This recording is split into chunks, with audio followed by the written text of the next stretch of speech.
everybody, welcome to another episode of Superpower Review, the show that brings you news and reviews on comic-related things. As always, I'm your host, Kevin Eastman, and I am joined by my best friend, Jake Brownell. What's going on, Jake? Not much. I am not the host, but I am here.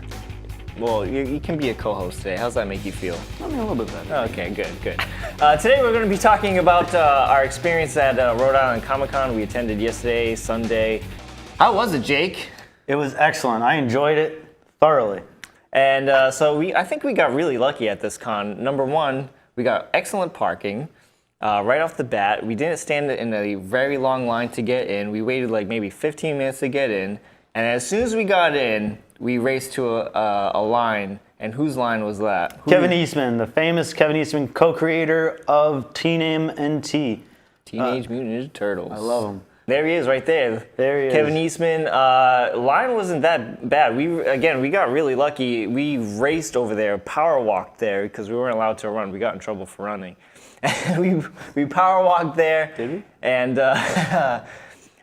we ended up getting to meet Kevin Eastman, and he signed this good fellow's comic books. Now you had a couple.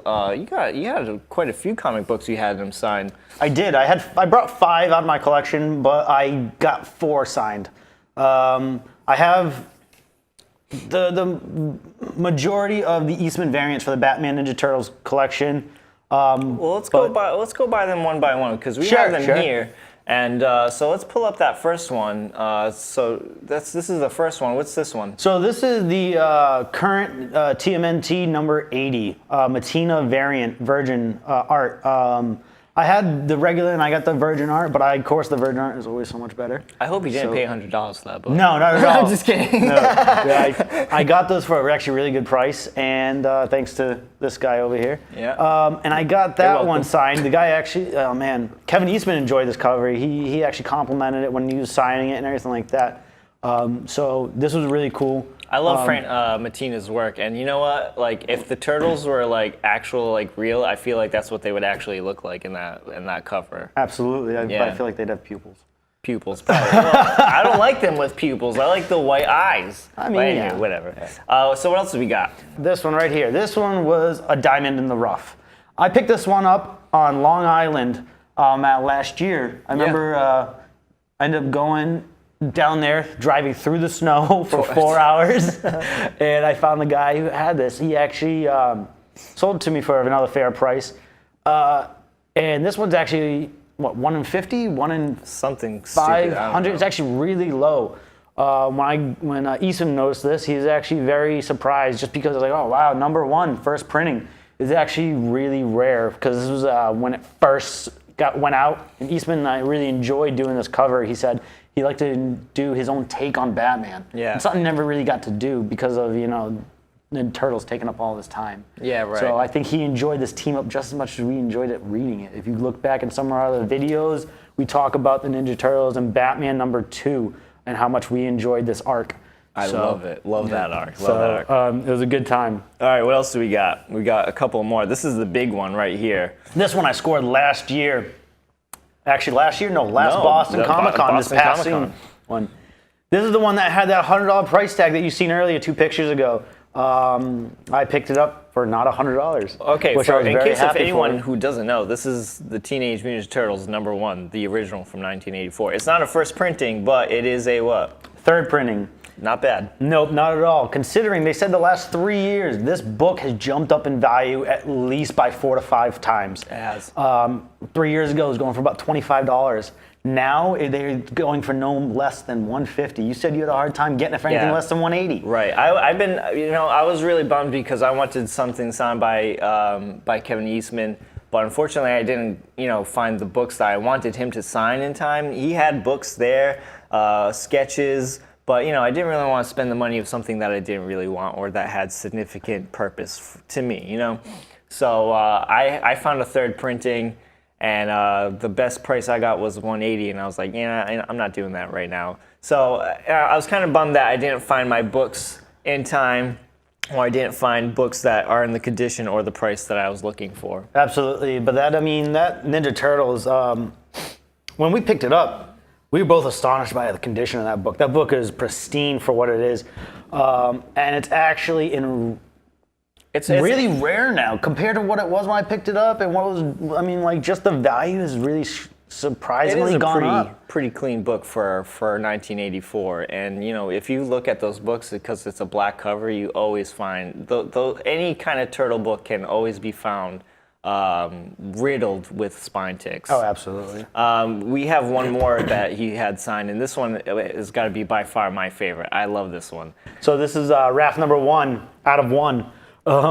This is the one where, if you've watched the 1990 Ninja Turtles movie, the original, the one I grew up loving, this is the book right here that they take a lot of the interaction between Casey Jones and Raphael in their first meeting kind of takes place in that, you know, that was it Yellowstone Park, I guess. And this is the first appearance of Casey Jones. Yep. And without missing a beat, Eastman put in a Casey Jones remark on there. Eastman's actually really good about that. No matter what he's signing, he's putting a little remark, a little turtle head or something like that. I love it. And you know what's the great thing about it is that you don't have to pay extra for it. Oh, that was lovely too. I mean, you know, you got these guys that are coming in today and they're like, oh, CGC, I want a part of that cake, you know? Yeah.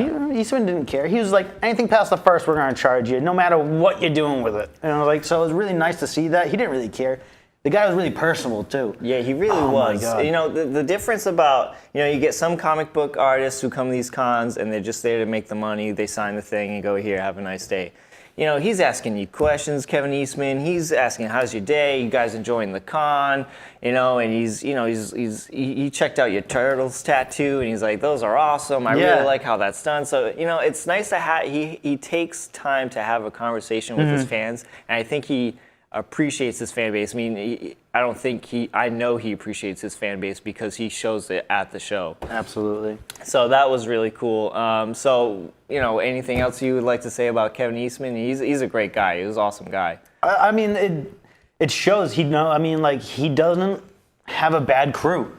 No. I associated with 4, 5 people that he's working with. You had, you know, Alan, who was the guy that was working with him, kind of helped manage the people there. Then he had his wife, Courtney, who was really cool. She was very personable as well, willing to talk to people. Yeah. And then you had his, I guess his right-hand man. I'm not sure what her name was, but she actually remembered my name out of all the people in the con, because I went there on Saturday and Sunday. I talked to him on Saturday to set us up for Sunday. Yeah. And I came by, and she, right off the bat, knew me first name. I was like very surprised and actually very honored that she had kind of made that point. So, but it was very cool. Everybody was so nice. Everybody was there to help. Everybody was there to kind of like get everything going. I mean, you know, kind of made me feel like I was the only one there, even though there was a slew of people standing in line for this guy. Kevin Eastman was definitely the whole highlight of the day. Yeah. Even not that I didn't get anything signed, but I got to meet him. I got to say hi. I got to shake his hand, and it was the highlight of the whole day for me. Absolutely. So like, I felt like this whole con, like we definitely like took care of business in the beginning, and then we went to go have our fun later. So after that, you know, you went to go bring everything to CGC. Yep. I had books to bring to CGC, and I have a photo of it. My babies, they're gone. I had to resubmit these books, and I've been waiting for Rhode Island Comic-Con to do this. Unfortunately, my Secret Wars number 8, 9.8 had a crack in the case. And my 9.6 is the older case and older label, and you know, my OCD kicks in, and I want to get that taken care of. It's the only one that I have that has the older case and older label, and plus it's a 9.6, and it's never been pressed before. And I found defects on it that could be pressable and could benefit from a press. And I'm hoping this thing maybe can come back a 9.8. If that thing comes back a 9.8, oh my God, that's going to be the best $30 I ever spent in my life. Here's my question, though. Yes, sir. Why didn't you get it signed by Liefeld? Oh, yeah. So, anywho, I got this question so many times. Rob Liefeld was there, and, you know, I kind of have a love-hate relationship with Rob Liefeld, and I'm going to have to say I'm going to side with more with kind of like the hate. I don't know. Dislike. I don't know. Hate's a strong word. Dislike. You know, I definitely appreciate him co-creating Deadpool. I'm not going to say he is the creator, even though that's what he labels himself as. I'm not going to get into it. But a lot of people are like, you know, Liefeld's here. You don't want to get this thing signed? I'm like, no, I already have a signature from him. I don't need a signature from him. I like to keep this book clean. So. I mean, back to the thing about being, you know, appreciating your fan base. Yeah. This guy charges $100 for a CGC. Just for the New Mutants 98, absolutely. it ranges from other books, but for that book, he wanted $80, and plus, I think it was the $20 fee for CGC. Absolutely. Yeah. Where you got Eastman right here. If this is the only book we're getting signed by Eastman and for CGC, that thing is scot-free. Yeah. Yeah, true. You know, he wouldn't care what you're doing with it. He can take it, go, use it as a coaster. Yeah. I mean, and I feel like that right there speaks volumes. Don't get me wrong. I understand everybody's got to make their living. Everyone's got to, get their piece. But, I mean, I don't know. Yeah. I understand Deadpool's really big right now. And I know it's a big kind of character. But that's the only New Mutants book that's cool, in my opinion. Yeah, exactly. But, I mean, you get the first one with Cable, which is not as popular, but it is actually still a little valuable. It is valuable. So, yeah. But I mean, let's just look at the comparison. You got Eastman, who's been doing this for a few decades now. I mean, look at it. The book took off in '84, and now he's here in 2018. That's close to 40 years. Yeah. And he's doing great. But you got Liefeld. I mean, I feel like, if he doesn't learn from the seniors, he's going to die out. I don't know. No one's ever going to keep paying $100 for a book. I actually felt like, because I'm very picky when it comes to signatures and that book. If I had a raw book of that, maybe I would think about it. Yeah, you know what I mean? Now you don't want to. But that's a 9.6, and I know people are like, well, you got to get the 9.6. It's more valuable if you get it signed. But sometimes, me personally, I know this sounds weird, but I like my lower grade stuff to maybe get signed sometimes because I like to have that one nice clean copy of nothing on it. So I had a couple of people looking at me crazy, you crazy? You're not gonna have Rob Liefeld sign? He's right here, and you're bringing this thing. So, also talking about how expensive CGC is. Okay, I dropped $160 just to get my Secret Wars 8 to get reholstered. Okay, shipping was the most because of the insurance for protecting my books. And pressing and regrading that New Mutants 98. I think that's insane. Totally insane. Absolutely. And that's just all, what did they say? I think maybe 20 business days? 20 business days? I think that's what they said. 4 weeks. That's 4 weeks. And it's not going to, I don't think that's going to come. I really don't. But, I mean, then again, look at, went to Boston Con, and I got things back within that time frame. We'll see. I don't know. I've never submitted something to just get reholstered, but I've sent stuff to get signed, and they came back to me in 2 months' time. But I don't know. I want to be kind of skeptic about it, maybe because I can be surprised. But all right, let's talk about the con. Okay, the con itself. I know you had a good time. I do want to say that we're not here to bash any artists or anything like that. We're just giving our opinion. It's neither positive nor negative. It just is what it is, and I'm telling you what the opinion is, kind of how we feel. Rob Liefeld, you watching this? Don't get offended. He'll block us. Because if you say anything wrong about him on Instagram, he just blocks you right away. I mean, who wants negativity, I guess, but whatever. He's doing his own thing. He still can't draw feet. I'm sorry. I had to just dig that in there. Okay, let's talk about the con itself. Okay. I have to say that Rhode Island Comic Con this year was the biggest letdown, other besides Kevin Eastman, okay? And I'm going to say why. I would have to say that there were 6 pretty decent-sized comic book vendors, okay? Yes. Where there were some comic vendors where they sold a little bit of everything, but there were maybe 3 short boxes. This is the thing about cons, and it's driving me nuts, okay? It's called a Comic-Con. I'm going there to buy comics. I'm not seeing a good amount of comics. You know what I am seeing more of? Pop-ups. Freaking pops, okay? I hate them. The con is riddled with pops, okay? It should be called PopCon, or maybe it should be called, I don't know, Cosplay Con, Nerd Con. It doesn't feel like a Comic Con anymore. No. And I was going to this con really picky, okay? Because, again, I don't know. There were certain books that I wanted, and I wasn't going to pay anything unless I found those books at a decent price. Everything was skyrocketed because maybe the demand is more because there are less comic book vendors. And they can be like that. And they can be like that. So if I did find something I liked, I said, well, I know I can get this someplace cheaper. And that's kind of a problem because now I'm not helping The vendors. The vendors, you know what I mean? But they're not helping me either. No. So I don't know. I feel like this con was just more everything else but comics, if that makes sense. Yeah, I get it. I mean, like these pops, like I haven't liked them from day one. And everybody likes them. I don't know. I feel like they're appealing to the fan base because you know what, being a nerd is starting to become popular. I remember back in the day when being a nerd was not popular. It was kind of like you were the black sheep. And now they're trying to appeal to the mass crowd of people that are just kind of jumping the bandwagon. Yeah. Because they came up with the movies, and I feel like the movies are a big part of this rise in nerd culture being a thing.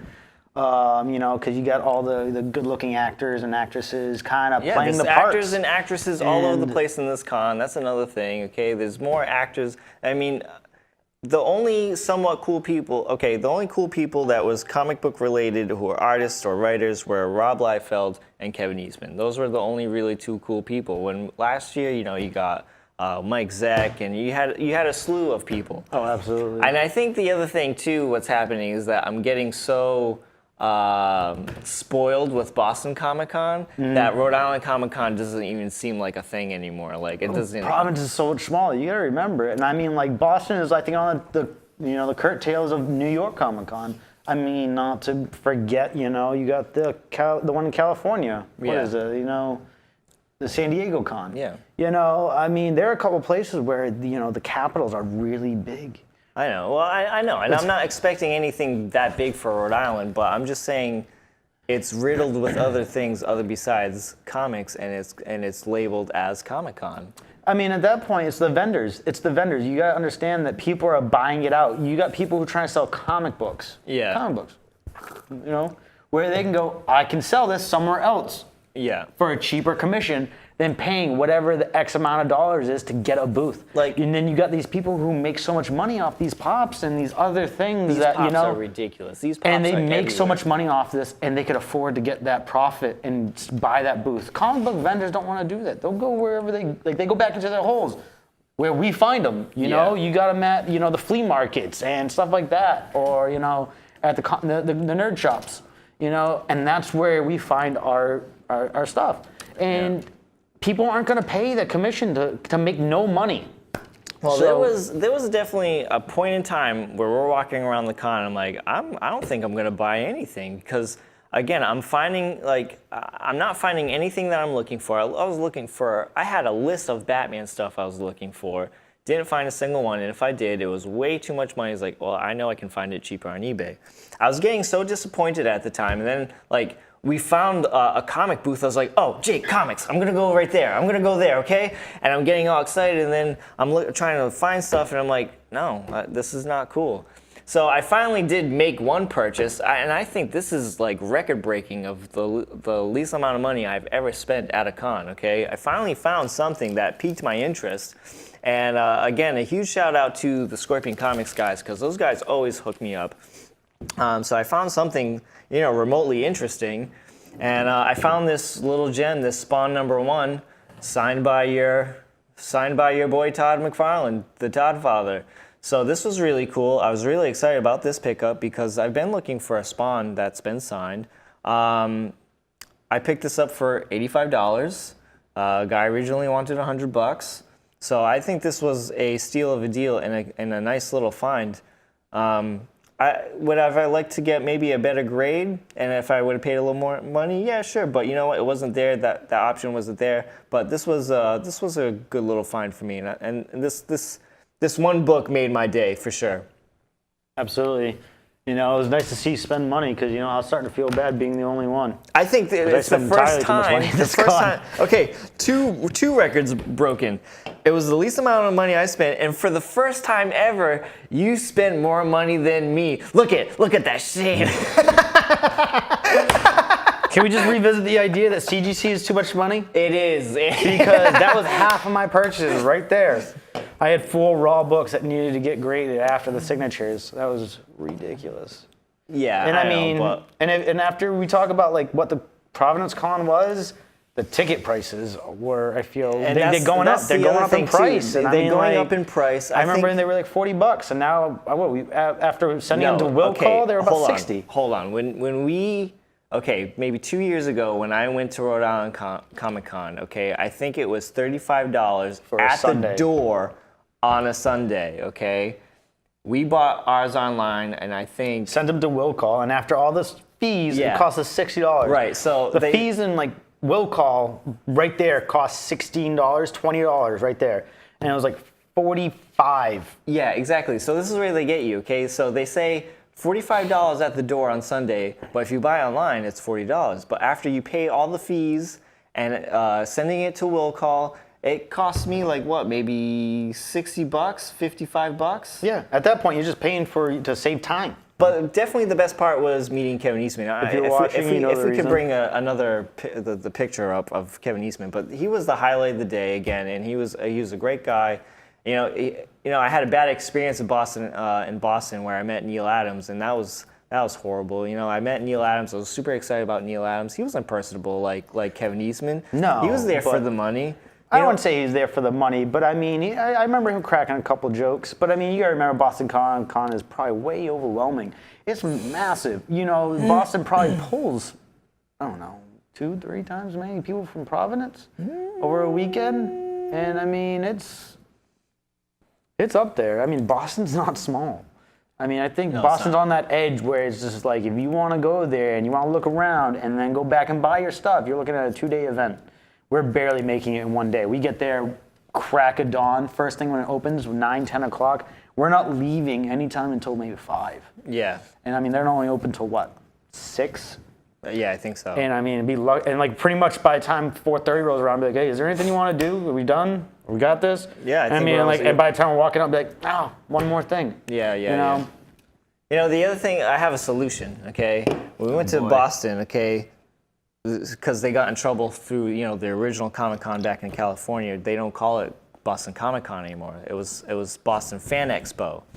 Really? Yeah, so, and then we have Rhode Island Comic-Con. I think maybe they should switch. I think Comic-Con should be Fan Expo because it's for fans. It's not it's not saturated with comics, and Boston is. You know what I mean? Like, I felt like there was at least 2 comic book vendors in each aisle maybe at Boston Comic-Con. Would you agree with that? How many? Maybe at least 2 comic book vendors in each aisle at Boston Comic-Con. Oh yeah, man, you had me stopping every time. Yeah. I'm just like digging. We done? So I don't know. I think maybe for next year, I think I might save my money, skip Rhode Island Comic-Con, and maybe start traveling a little bit. We're going to New York. I know we're planning that. We're planning to go to New York. So we're gonna see what's going on there. That's gonna be fun. Unless Rhode Island Comic-Con has like someone like amazing that I can't skip out, like Todd McFarlane, and then I can't skip out. But I highly doubt it. Yeah, no. You know, you need someone big like that. You know, like Todd McFarlane or anybody. You need those big guys from Batman Metal. That's fine. Yeah, Batman. Yeah, Greg Capullo, Scott Snyder, and Fabian. You have Glapian, I'm sorry, yeah. You have and then Jason Matino. Fabik. You know who'd be great to see at a con? Delato. He is a gem in the rough. He's a hard guy to find. He's a hard guy to find. find. And if you do find him, especially if it's for a private signing, his signature is that's a lot of money. What's a lot of money? If you're getting your stuff graded, which you probably are, you're looking at least $200 each. Oh yeah. Oh, woof. I mean, $200, or maybe they'll dub it down, like maybe like $90 additional after that. Some people do that. Yeah, he's a hard guy to find, and his signature is expensive. If there's like a cheap variant cover of his, like it happened to me last night. I was looking on eBay. I was gonna get a book that was signed from him. The book is like a $20 book. Okay.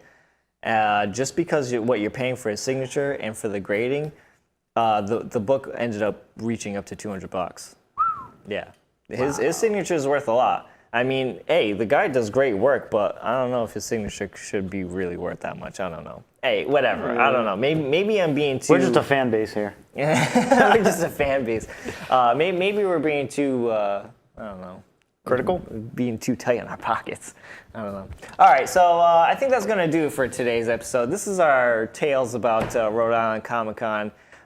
If you like this video, make sure you give it a like. If you don't, hey, whatever. Whatever. I don't care. If you want to see more content from the channel, make sure you subscribe. That's going to do it for today's episode. So I will see you guys later.